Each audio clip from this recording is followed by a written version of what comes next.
Selamat siang para mahasiswa kelas analisis real 2. Untuk minggu ini materi perkuliahan analisis real 2 akan saya sampaikan melalui video pembelajaran. Materi untuk hari ini saya ingin menjelaskan mengenai barisan Cauchy dan kriteria kekonvergenan Cauchy. Di analisis real 1 sepertinya sudah dikenalkan mengenai pengertian dari barisan Cauchy. Tetapi pada salahnya saya ulas kembali karena saya juga kurang tahu kemarin di Unreal 1 Anda belajar sejauh mana. Tapi yang pasti goalnya di sini adalah bahwa saya ingin menunjukkan barisan Cauchy itu akan ekivalen dengan barisan konvergen kalau di bilangan real.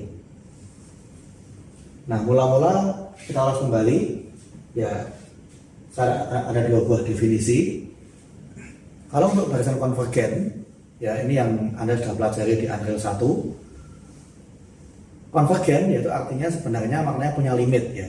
Jadi barisan X besar ya, yang suku-sukunya adalah Xn, tentunya n itu adalah bilangan asli, itu dikatakan dia konvergen ke suatu bilangan real X kecil, atau limit dari Xn untuk n menuju hingga sama dengan X gitu. Jika kalau kita mengambil sebagai epsilon positif, kita bisa menemukan suatu bilangan asli K epsilon. Demikian hingga untuk setiap bilangan asli n yang lebih dari sama dengan K epsilon akan berlaku Xn dikurangi X, nilai mutlaknya lebih kecil dari epsilon. Ya, di sini saya menyebutnya K epsilon. Saya tidak tahu kalau di Unreal 1 Anda menggunakan simbol apa. Ini maknanya K epsilon adalah suatu bilangan asli yang bergantung pada epsilon. Jadi maksudnya begini ya. Kalau Anda mengambil epsilon berapapun, ya misalkan epsilonnya 1 gitu ya, Anda bisa menemukan bilangan asli, katakanlah misalkan berapa, 100. Sehingga untuk X100, X101, X102 dan seterusnya, jaraknya dengan X itu tidak akan melebihi epsilon. Pasti lebih kecil dari epsilon, yaitu tadi 1 ya. Nah, nanti kalau misalkan Anda mengambil epsilonnya setengah, nah ternyata misalkan didapatkan ke epsilonnya misalkan 150. Berarti untuk suku yang ke 150 dan seterusnya, itu jaraknya dengan X akan lebih kecil dari setengah. Demikian pula kalau Anda ambil epsilonnya misalkan 1/3, 1/4, 1/10, 1/100, Anda pasti bisa menemukan suku kesekian dan seterusnya, pasti jaraknya dengan X lebih kecil dari epsilon. Karena ini epsilon bisa diambil berapapun bilangan real positif. Jadi semakin kecil epsilon pasti akan dapat ditemukan suku yang semakin dekat dengan nilai X. Itu makna dari limit barisan Xn sama dengan X. Nah, kalau barisan Cauchy itu apa? Nah, ini agak sedikit mirip ya. Bedanya adalah kalau Cauchy itu dia tidak secara eksplisit mendefinisikan limitnya. Mirip juga dengan konvergensi. Dia dikatakan barisan Cauchy kalau untuk sembarang epsilon positif kita bisa menemukan bilangan asli H epsilon. Nah, sehingga sedemikian hingga untuk setiap bilangan asli n dan m yang lebih dari sama dengan H epsilon, kita punya jarak antara Xn dengan Xm itu lebih kecil dari epsilon. Jadi kalau di barisan konvergen, yang menyempit adalah jarak antara suku barisan dengan limitnya. Kalau di barisan Cauchy, yang menyempit itu adalah jarak antara dua suku barisan. Jadi di sini di barisan Cauchy dia tidak menyebutkan apakah dia punya limit atau tidak. Tapi antara suku kesekian dan kesekian, jaraknya tidak akan melebihi epsilon. Jadi misalkan setelah suku ke 200 misalnya, ternyata suku ke 200 sekian sama suku ke 200 sekian, itu jaraknya pasti lebih kecil dari misalkan 1/4. Nah, seperti itu. Jadi yang menyempit itu adalah jarak antara dua suku. Ya, baik yang berbeda ya maksudnya ya. Kalau sama kan jaraknya 0 ya. Nah, di sini ada pengertian barisan bilangan real yang konvergen, ada yang merupakan barisan Cauchy.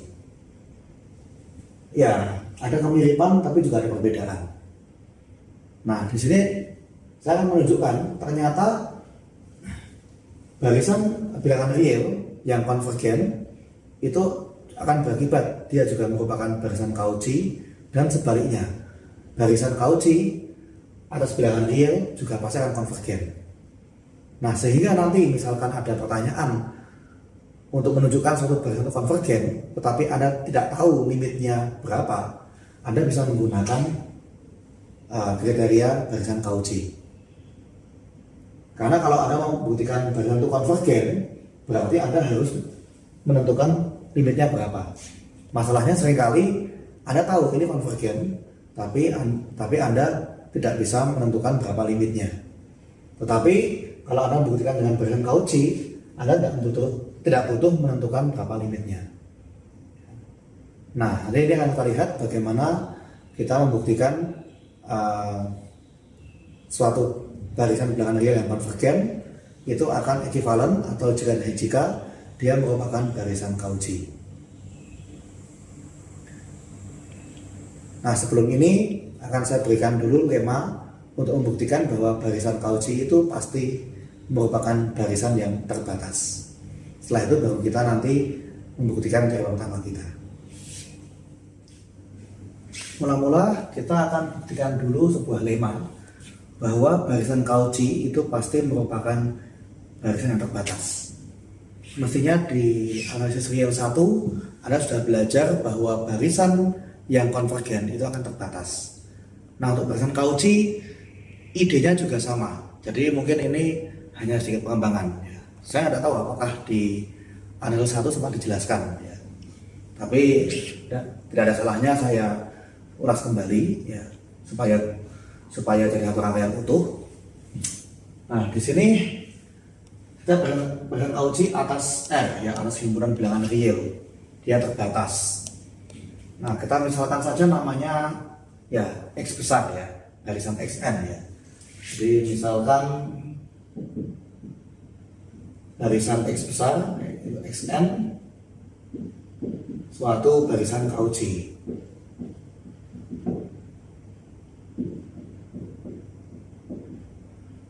Ya, dia atas bilangan real ya.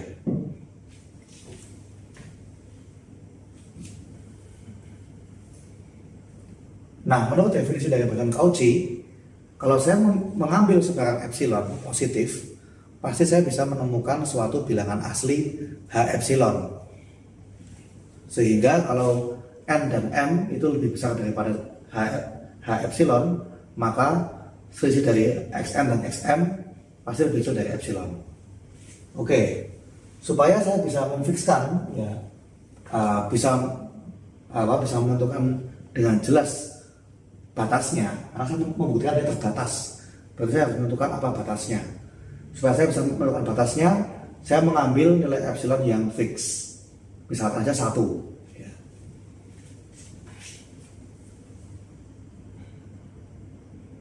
Ya, jadi karena X ini barisan Cauchy,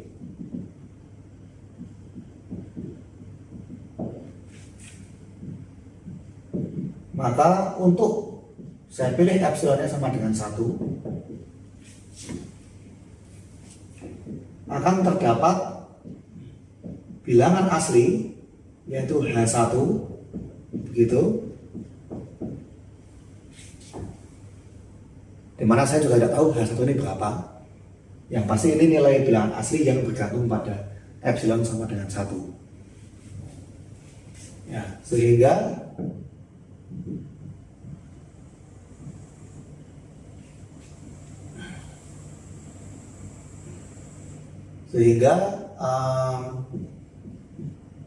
nilai mutlak dari XN dikurangi XM ini akan lebih kecil daripada 1 ya. Untuk setiap bilangan asli NM yang lebih dari sama dengan H1. Ya, mungkin untuk pembuktian lemma ini dan lemma utama kita, N dan M itu sudah jelas merupakan indeks bilangan asli. Sehingga saya tidak perlu menyebutkan lagi bahwa NM bilangan asli. Jadi di sini kalau saya memilih epsilon 1, maka saya bisa menemukan bilangan asli H1, sehingga kalau N dan M ini lebih dari sama dengan H1, maka nilai mutlak dari Xn dikurangi Xm akan lebih kecil dari 1.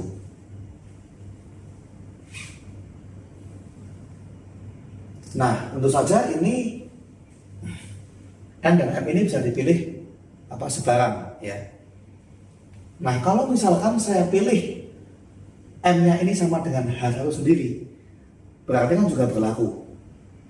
Seandainya N dan M ini yang N-nya sebarang, tapi yang M-nya dipilih sama dengan H1, kan juga pasti berlaku. Karena ini berlaku untuk sebarang N dan M yang lebih dari sama dengan H1. Jadi kalau M-nya saya pilih, saya fixkan H1, pasti juga berlaku. Jadi saya buat yang lebih spesifik ya.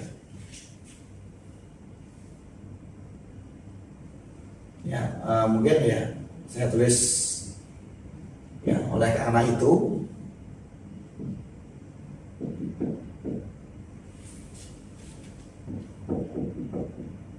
jika N lebih dari sama dengan H1, maka Xn dikurangi XH1 ini akan lebih kecil dari 1.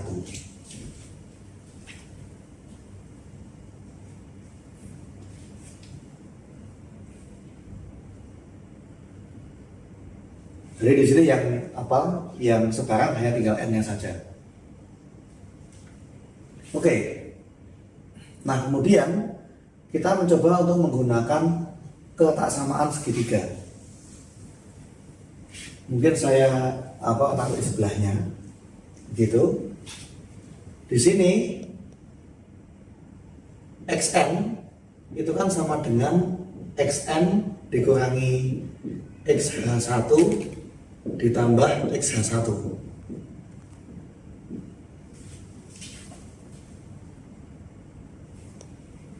Nah, ini menurut ketaksamaan segitiga kita bisa pecah menjadi dia itu sama dengan Xn dikurangi XH1 ditambah mutlak dari XH1.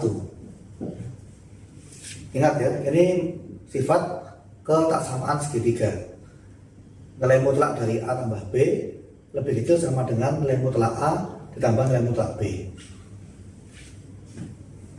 Nah, berarti kalau seandainya ini saya pindahkan, ini saya pindah ruaskan, berarti saya akan mendapatkan bahwa Xn kalau dikurangi dengan mutlak dari Xn dengan mutlak dari XH1 ini akan lebih kecil sama dengan mutlak dari Xn dikurangi XH1.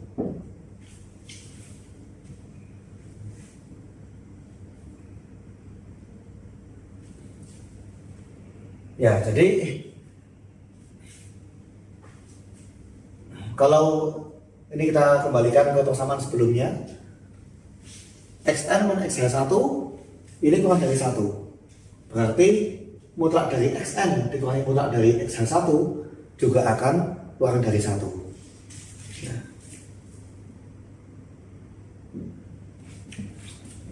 Akibatnya gini ya, mutlak dari Xn dikurangi mutlak dari XH1 akan kurang dari 1. Karena ini pasti lebih kecil daripada atasnya. Yang atasnya kurang dari 1. Berarti dia pasti juga kurang dari 1. Kalau kita pindah ruaskan, berarti Xn lebih kecil dari 1 plus mutlak XH1. Ini berlaku untuk setiap N yang lebih dari H1.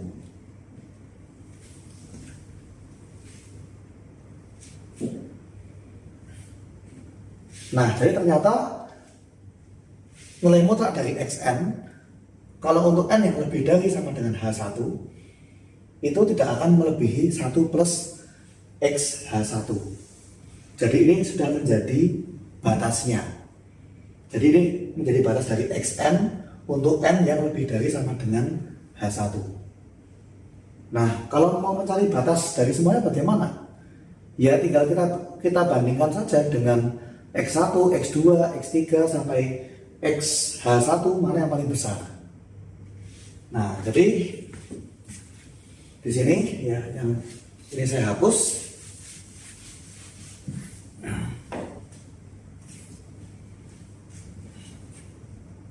Ya, jadi jika kita misalkan ya, jadi kita misalkan katakanlah M gitu, ini adalah supremum dari mutlak X1, mutlak X2 dan seterusnya sampai mutlak X H1 min 1,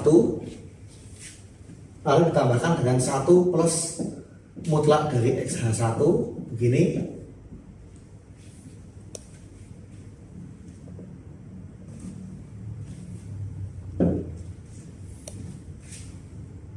Oh, mungkin bukan misal ya, mungkin jika saja.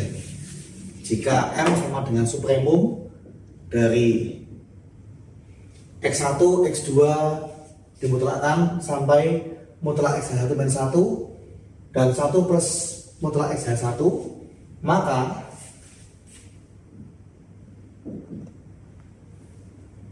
mutlak dari Xn pasti lebih kecil sama dengan M untuk setiap bilangan asli N. Ya, karena apa? Untuk yang X1, ya ini kan sama-sama mencari maksimalnya ya.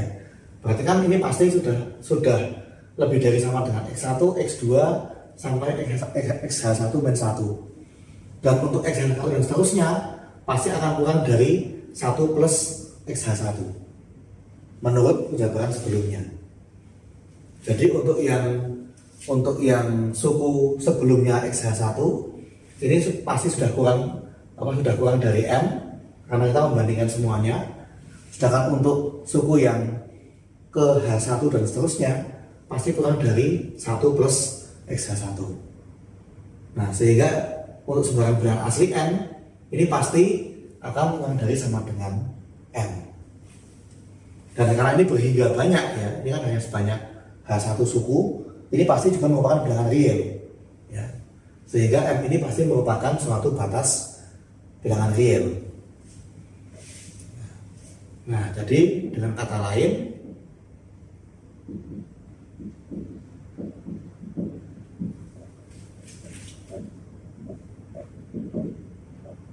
barisan X yang isinya adalah Xn, dia terbatas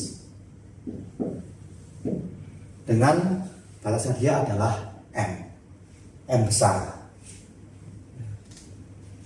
Ya, karena untuk yang N lebih dari sama dengan H1, dia sudah punya batas yaitu 1 plus mutlak dari XH1. Tinggal dibandingkan dengan semua suku yang sebelumnya, mana yang lebih besar. Sehingga otomatis ini mewakili semua suku, gitu kan? Karena suku yang ke H1 dan seterusnya sudah dibatasi oleh 1 plus mutlak XH1. Nah, jadi ini bukti bahwa barisan Cauchy atas bilangan real dia pasti merupakan barisan yang terbatas. Nanti kita akan lihat bagaimana penggunaannya untuk membuktikan bahwa barisan Cauchy itu pasti konvergen.